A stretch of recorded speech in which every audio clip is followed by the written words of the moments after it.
Now we will discuss equation of motion of an inviscid fluid. To derive equation of motion of an inviscid fluid, let's start consider that an inviscid fluid which is occupies the region interior to the closed surface. This is the closed surface and it consists of inviscid fluid. Then according to second law of motion, total force acting on the fluid body is equal to the rate of change of linear momentum. We have discussed this relation that total force acting on the fluid is equal to rate of change of linear momentum. Or shortly we can say that rate of change of momentum is equal to the applied force. And this force is due to two factors. First is normal pressure, thrust on the boundary, and external force such as gravitational force. Two forces act upon it. This in inviscid fluid.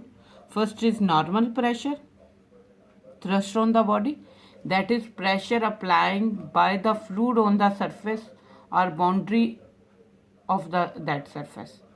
And second is from outside the surface, that is due to gravitational force.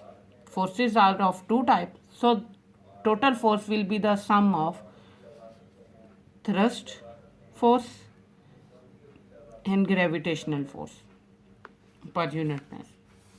So this total force can be written as due to pressure, that is called thrust, and by gravitational force per unit mass is given by this, by using Gauss's theorem.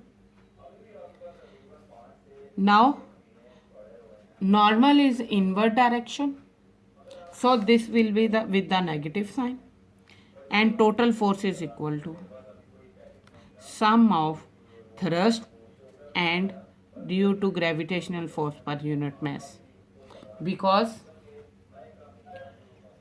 rho is density, d rho is the volume,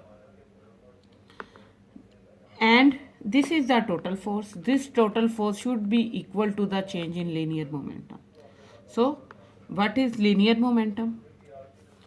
As according to Newton's second law, force is equal to mass into acceleration or area. So it could be mass is equal to density into volume, and acceleration is equal to change of velocity with time. That is here. This is Newton's second law of motion. Here we replace mass by density and volume, and acceleration by change in velocity with time. As we are taking observation of small portion whose area is ds, surface area is ds, so its volume will be dv. So this v will replace with d tau. For small surface, here we are taking d tau. So this linear momentum, change of linear momentum, will be written as like that. That is rate of change of linear momentum, that is equal to applied force. So here force is equal to rho d tau dq by dt. As d tau is the volume, so we have taken integral on the volume.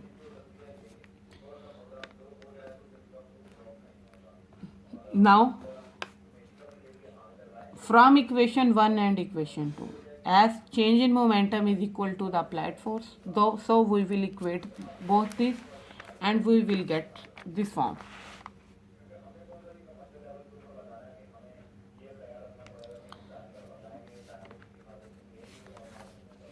Take this term to the other side, and we will get that this whole equation is equal to 0.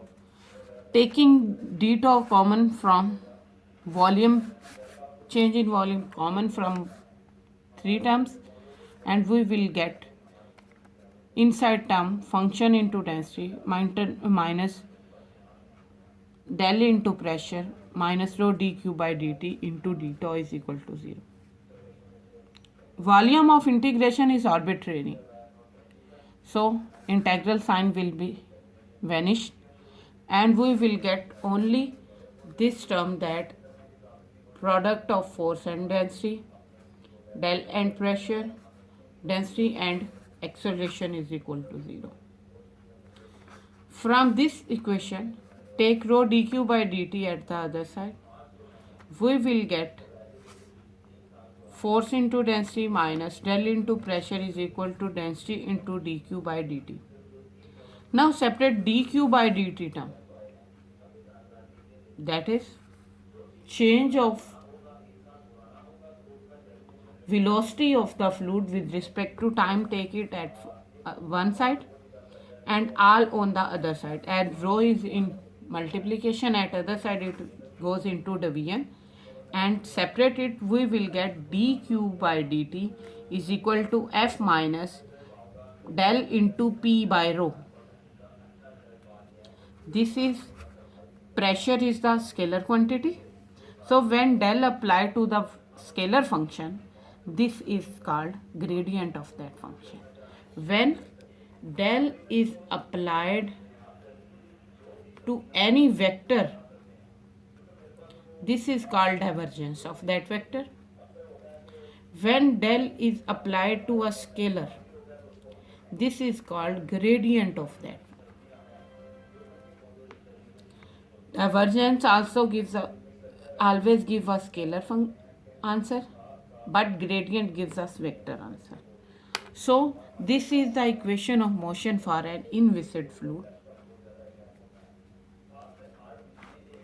that we have proved that by using relation between force and change in momentum, by using second law of motion and Gauss's divergence theorem. Because our force was due to thrust and thrust is due to the fluid that apply force on the boundary of the surface in which it is enclosed, and second is gravitational force per unit mass that applying to the whole surface and each of its element. By using this concept, we have derived equation of motion of an inviscid fluid, that is dq by dt is equal to f minus 1 by rho gradient of p.